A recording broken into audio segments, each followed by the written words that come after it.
Welcome to the clubhouse. I'm Billy Jackson, and today's video is going to be continuing my top 10 Star Wars movies with number 5, Rogue One.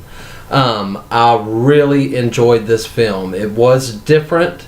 It came out before Solo did, so it was the first, non-episodic movie that Star Wars has done. And for their first shot out, trying this new thing, I was really impressed. It felt gritty to me. It felt real. The CGI that they used, very spot on and well done. It's movies like this that can show you that CGI can be used in a really great way, and it was in this movie, at least in my opinion. The story about getting the data tapes, and the guy put who designed the Death Star, put that flaw in it, so it could be, exploited one day, which is exploited by our heroes in Star Wars: A New Hope. Did I really need to know this story? Not really. Just like Solo, I didn't really need this story to be told. I'm glad that they did it, because Rogue One contains one of my favorite scenes in Star Wars out of all the movies.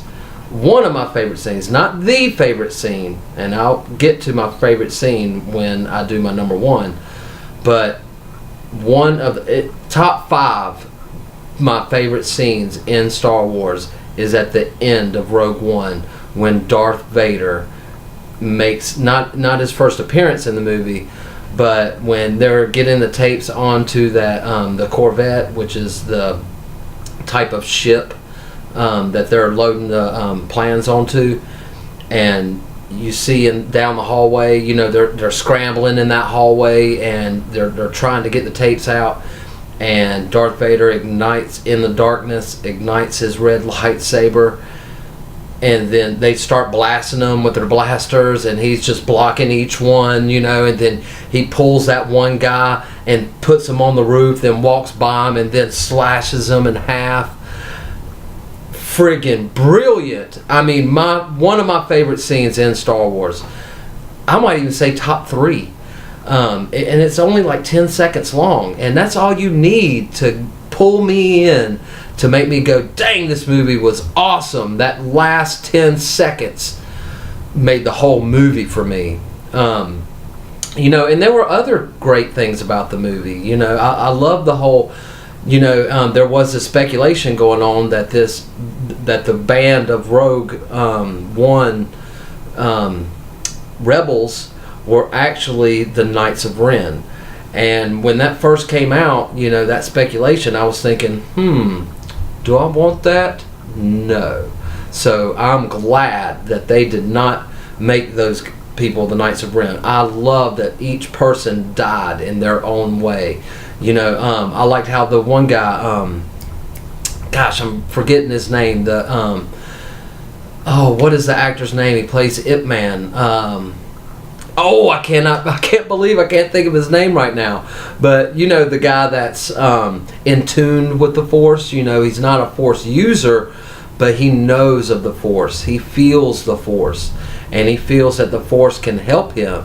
And it does. In that final crucial moment, right before he dies, he's walking out, to flip that one switch they need to, I think, open the shield, or make it possible for the antenna to turn or something like that. It's been a while since I've watched it, but I just remember him walking forward and going, the Force is with me, or I'm one with the Force is one with me, something to that extent. And all the blaster rifles from the Death Troopers and Stormtroopers were just going right by him, and he's just walking slowly, and they're aiming. I know Stormtroopers have a reputation for bad shooting, bad aim, but I believe it's the will of the Force, making the blaster shots miss our heroes throughout all the movies. The Stormtroopers have terrible aim. I actually think it's the will of the Force. But that being said, I see that my my shirt was getting out of whack there. It's kind of leaning on the side. But you know, him being in tune with the Force and walking through and the blaster shots going by him, just enough time for him to flip that switch.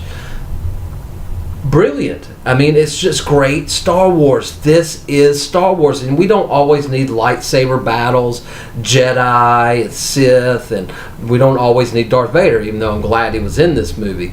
I could have done without, you know, him turning around, do not choke on your aspirations, you know, and he's choking the guy out. I mean, it was kind of funny, but actually kind of wonky, for me at least. I didn't need to see that. But I got a laugh out of it, so it was cool in its own right. But anyway, nothing's going to beat that Darth Vader scene at the end when he's just tearing up the soldiers, and he puts that guy on the ceiling and cuts him in half after he's walked by him. He cuts him in half behind him. Friggin' awesome, Darth Vader! Woohoo! You the man, Darth. But anyway, that being said, that puts Rogue One at number 5. As far as, you know, it beats the trilogies. It's a little bit better than Solo, even though I like Solo just as much as Rogue One. I feel with having that scene with Darth Vader, just having Darth Vader in the movie, notched it up a little bit for me to make it number 5. So anyway, guys, what'd you think of Rogue One? Where do you put it on your list? Let me know in the comments below. Remember to like my videos and subscribe to my channel. And as always, make yourself happy every day. And the only way to do that is to remember, the only thing stopping you is you stopping. Bam!